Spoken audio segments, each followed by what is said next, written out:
there's research that half of all households are unhappy with CD, the people who do things on televisions. Yeah. Remember last night, you remember hearing him say, television remains.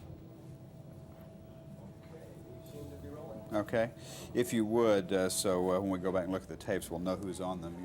Give me your name and title. Sure. Howard Lincoln, Chairman of Nintendo of America in Redmond, Washington. Okay. Let me ask you first, how fast is technology changing in electronic games? It's changing very rapidly, much more rapidly in the past. We're seeing new generations of video game hardware and software entering the market at a much more rapid pace. How much more rapid? People talk about, computers, you get a new generation every 18 months, maybe every 12 months. Well, it's difficult to put a number on it because it is so dependent upon the quality of the software. For example, the Nintendo Entertainment System, which was an 8-bit system that we're retiring at this show, we've had a run of 10 years. The Super NES still has tremendous life in it. That's a 16-bit platform, as we demonstrated with the sales of Donkey Kong Country. Over 2.5 million here in the United States in a 4-week period were sold. Ultra 64, our new Nintendo 64-bit platform, we expect to launch that in the fall of 1995. That is an extremely powerful platform. We would anticipate that that platform would be in the market for a number of years.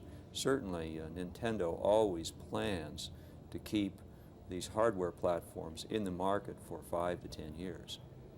Tell me, in a way that the regular consumer can understand the difference between 16-bit and 64-bit. Well, it's not a multiple of 16.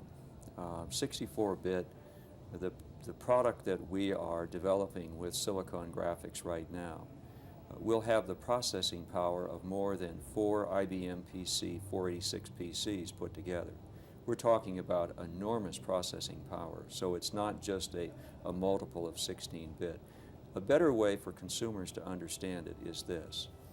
Nintendo Ultra 64 will offer real-time, on-the-fly, 3D graphics. And those kind of graphics are not yet available in the marketplace, but they will be with Nintendo Ultra 64.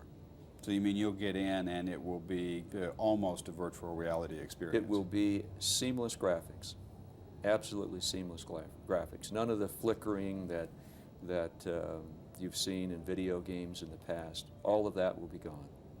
Seamless. I mean, at the rate we're going, life is going to seem boring compared to what we can get on our television sets.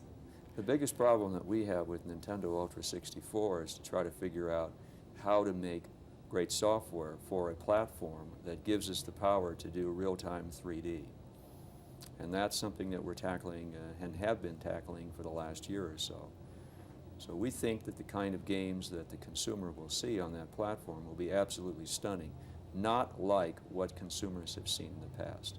And that really is necessary in order for the consumer to be willing to step up to a $250 hardware price point. Consumers are getting much harder to impress, aren't they? Yes, they are. One of the things that we discovered with the Super NES is when we launched Donkey Kong Country in mid-November. We've sold over 6 million of those worldwide within a 4-week span. What we discovered is now we've set a new level. Now the consumers are going to expect that the next big hit from Nintendo will be even better than Donkey Kong Country. And so we're raising the bar every time we do something as good as Donkey Kong Country.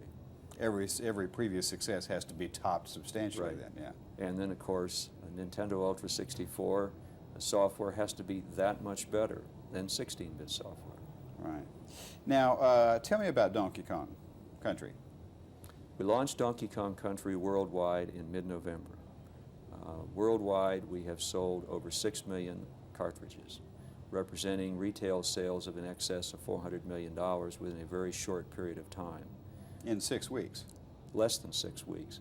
In Japan, 30 days, we sold 2.1 million units. In the United States, approximately 45 days, sell-through of 2.5 million units. There is very little Donkey Kong Country out there right now. Retailers are are screaming for more. We anticipate that Donkey Kong Country sales in the United States will be 5, 6, 7 million cartridges before it's all done. Kellogg's is supporting Donkey Kong Country with a massive promotional effort in the first half of 1995.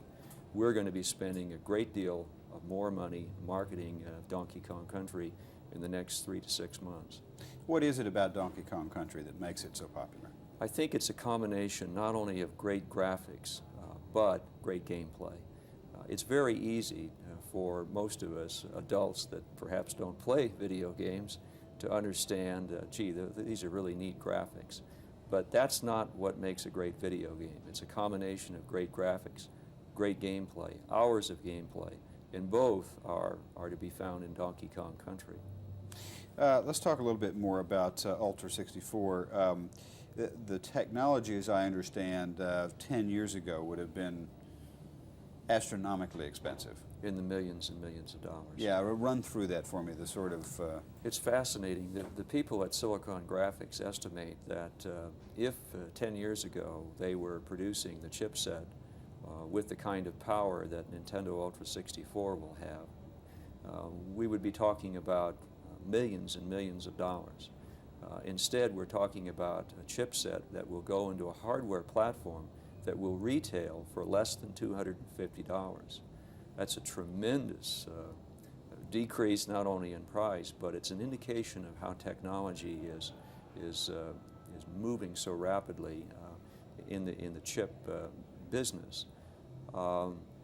Silicon Graphics proprietary technology is embedded in the CPU and in the graphics engine of the chipset for Nintendo Ultra 64, and it will allow for true, real-time, on-the-fly 3D graphics.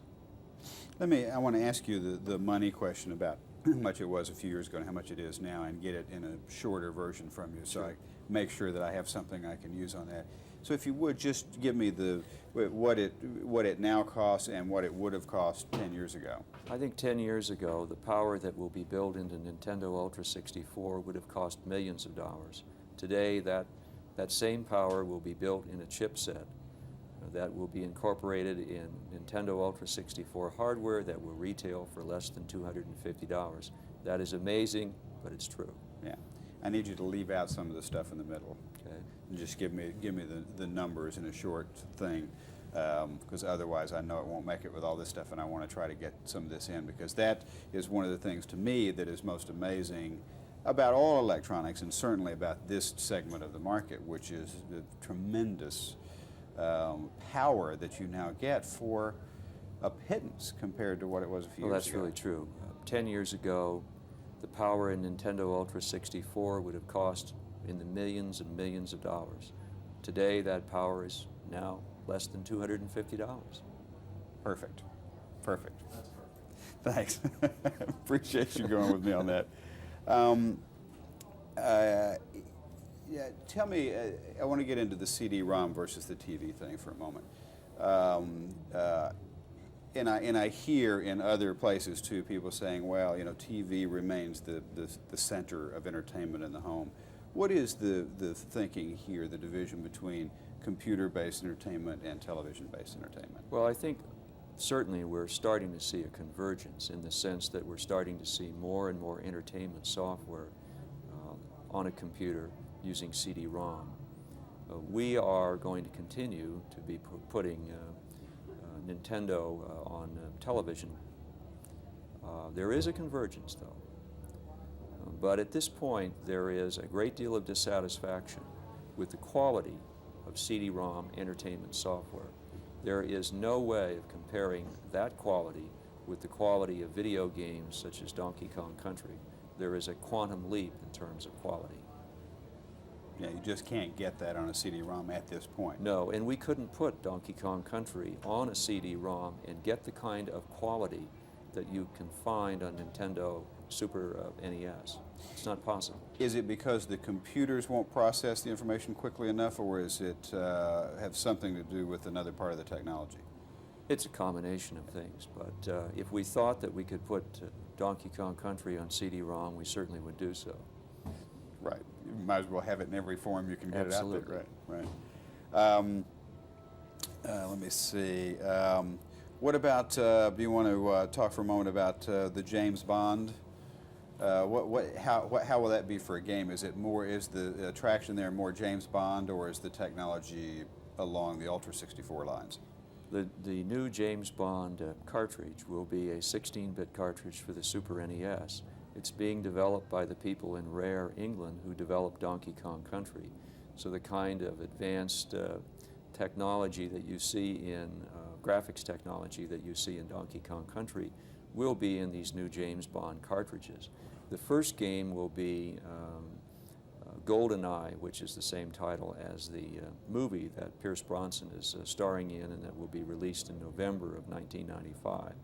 We anticipate that a GoldenEye cartridge for Super NES will be available shortly after the release of the movie, worldwide. Yeah. Well, that'll be a nice combination there for you. Hopefully. Yeah. Let's see. Anything else, Rick? I don't think so. I think we covered it. Great, you guys are going to give me an opportunity to eat that yogurt. That's neat. That's right. I tell you. Absolutely. You get a moment to have breakfast. Good. Are we okay? Do we need a two-shot or anything? Years, you didn't have to worry about any of this stuff. It was much easier. And You sound like you have a Texas accent. I do, as a matter of fact. I grew up in Fort Worth. That's I've a been Fort gone for Worth 20 accent. years, but I was back recently, so I refreshed my accent. Every time I go see my family, You're based in New York? Washington. Washington? Oh, Yeah, yeah. We have just 10 seconds of Jim talking to you, sir. Okay. We'll be done. Yeah, I grew up in Texas and then went to Washington in 1981 and worked there for 9 years, covering the White House mostly for National Public Radio. Oh, is that right? And then I went to Los Angeles for 3 years to do a program called Marketplace, a daily program about money and business and consumer issues and that sort of thing. And then just moved.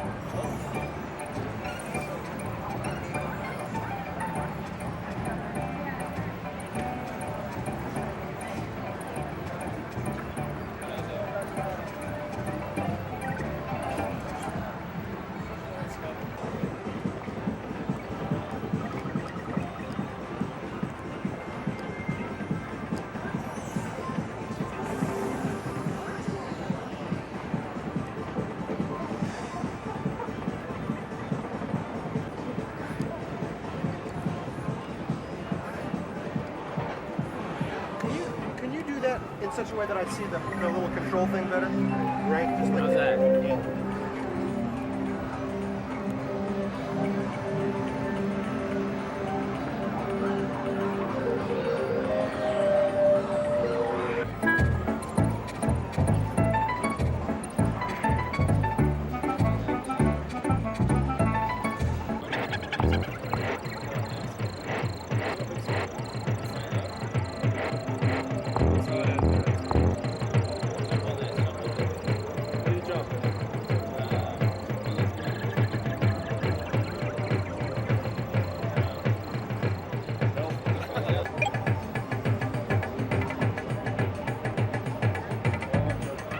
I got him. Yeah, now ride him. Jump on him. Don't land on him. You can run through guys with that. All right, nail him.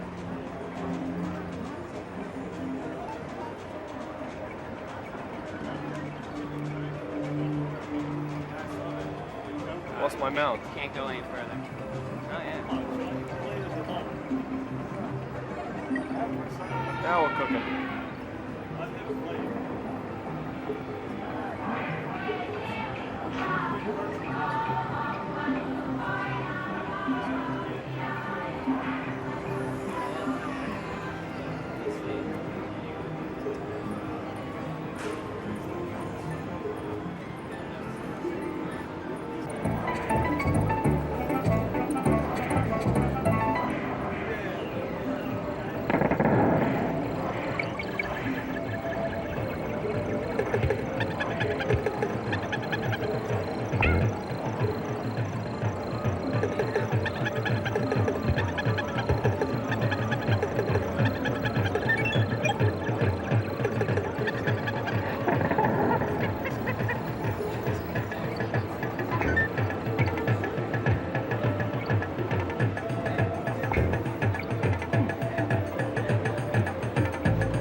this way, you bring it down to get it to a playing level, then this adjusts as well. This will adjust up, and this will be.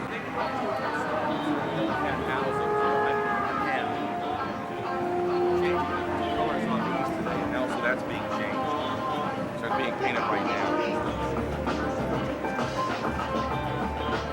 Yeah, which one do you like of these two? Which one?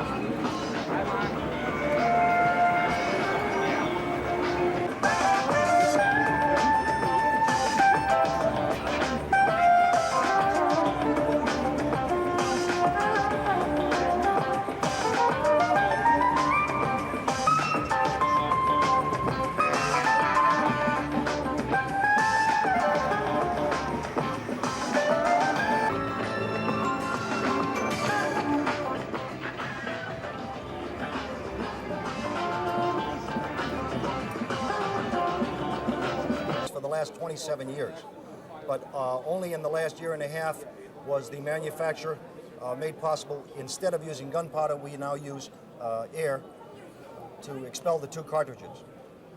So as a consumer item, it is available without, you do not need a license. We register the unit ourselves with our dealers through our dealer network. Allows consumers to purchase it immediately. Provides a zone of safety of up to 15 feet away from you. There's a backup system that should you have two attackers, we provided for that. The cartridges are a one-time use. You just snap them in and it will protect you by firing out two of the air cartridges. The probes go out 15 feet. They carry a signal called a T-wave. That T-wave attacks the binary nerve signal of your body and it drops the assailant instantly to the ground. He's no longer able to function. He's no longer able to use his arms or legs. He'll be out unconscious for anywhere from 1 to 15 minutes, giving you ample time to escape, leave the scene, call the police, let them come and arrest the person. Now, you were telling me that it works sort of like jamming radar. Explain that to me. Well, basically, when we attack the nervous system, what we're doing, the nervous system is a series of electrical impulses that are all across your body. And we've matched that signal, we call it a T-wave. And that signal then blacks it out or clouds it out, just like radar jamming in effect. So the signal that your brain is giving you is dispelled. It doesn't know what to do. You therefore just collapse and go to the ground. It's totally non-lethal. When you wake up, there are no long-term side effects from it whatsoever. In over 27 years of use by not only the police in this country and in other places, it's totally non-lethal. Now explain the radar part to me again, that it's like jamming of radar. All right. Your body consists of basically two electrical signals. One works your heart, the other one works your nervous system. You've seen it like on an EKG machine where they get an electrical impulse. We match that signal electronically through the power handle. That power handle then sends it out through the wire, a very thin copper wire called T-wire, and it goes to the body through the use of the probes. Instantly, that signal then clouds out because it jams it. It's tweaked just enough to the side so it's not exactly the same thing. The body doesn't know what to do. It's being overpowered by another signal very similar to what it normally uses. And so all your limbs and all your extremities fail to operate properly. You go to the ground. It's an unconscious movement on your own. You were telling me that tell me how it works just like radar, because I think people understand that analogy. Well, radar, of course, sends out a signal, and it works on the basis of bouncing back. The length of time that it takes to bounce back and the degree in which it bounces back tells somebody where radar is. While your body doesn't give out a signal telling other people where it is, it emanates all through your body and tells your limbs what to do. And so we go to the nervous center of your body, like the command center of your body, and we block out that command center so it can't send signals out. So we're jamming the body. That's just like correct. Absolutely correct. Right. I need you for you to say that for me. That it just jams like radar. It's just like radar jamming. We just jam it and knock out the command center that you normally have in your body, which tells your arms and legs what to do. Okay. Anything else, Rick? I think that's it. Great. Good. What does it sell for? The unit comes in a complete kit. It has a 30-minute video for instructions, a book. It has the power handle, 2 of the cartridges, as well as a practice target, and it retails for $250. Okay. Practice target is the circular target. Practice target. I saw one in the video, I think. Right, Yeah, that's correct. Yeah, yeah. Right. Also a lovely storage case. Yes. And you can carry it just like this? You can carry it. It's very similar to a cellular phone. In fact, we advise people to walk around with it if they're in a dark garage late at night. duplicating what a cellular phone would be, because now it's in your hand and ready to use. You just snap it off, arm it just by putting on the light instantly, and then firing it. And if I was to have a live cartridge in here, it would fire out.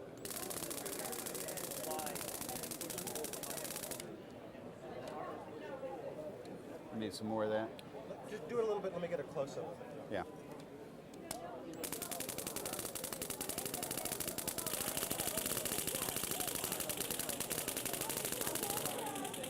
It'll go on again. Keep it going for another moment. It'll go on again. See, the signal goes on and off for 30 seconds automatically.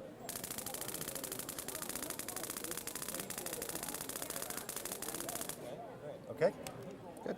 Good. Great. Thank you very much. I Thank appreciate you. it on and water. You have that as well as some of the others. We can, you know. Okay, you want to hold one? No, I don't think so. I'll probably have you hold it. It's probably better. Yeah, I mean, this is interesting because it seems to me that, you know, one of the things that's on people's minds this year and, you know, over many years. More people have been killed by random acts of violence, especially in inner cities where you know, you don't want to carry a gun. You don't want to be part of that crowd that contributes to the death of anybody. And this is an opportunity to have a device that provides a zone of personal safety, not only for yourself, but for your wife and your family. If you've got a daughter away at school or something like that, this is an opportunity for her to carry something that is totally non-lethal, easy to use. Yeah. I mean, you know, it's interesting because now with people worried about crime so much, you look at electronics industry as often, if it's not trying to create a need, is trying to fill one, meet one, to provide a service that people are looking for.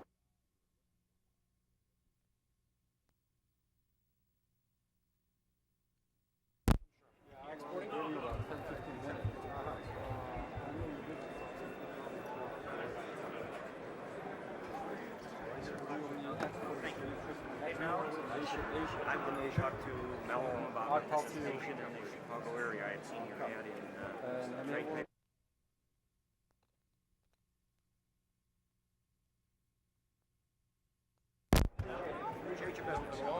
You're going to actually get up and dance with it and touch them. Now, we do have that as a backup, but primarily the nice thing about ours is that we can give you that zone of defense of 15 feet. So at 15 feet, you can fire and knock somebody down, and you don't have to get anywhere near them or dance with them. That's the best part about this one. Listening to what Malcolm was saying, he also indicated that there's a back. You miss in front of this now because it's stun gun. In addition, should you miss or not have any ammunition, in front of this already knows. You can have the stun gun operate either in this mode, like that, go fire. It'll also function if you don't have any ammunition with you.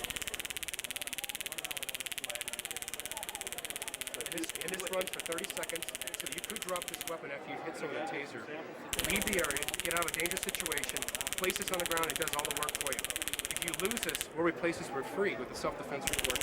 It's filed with the police. You're saying an assailant is on the ground, you could actually leave it there while it continues to zap them. That's right. We're buying you time to get out of a dangerous situation. That's the best part about it. You fire it, you leave, get out of the dangerous situation, follow police report, call 911.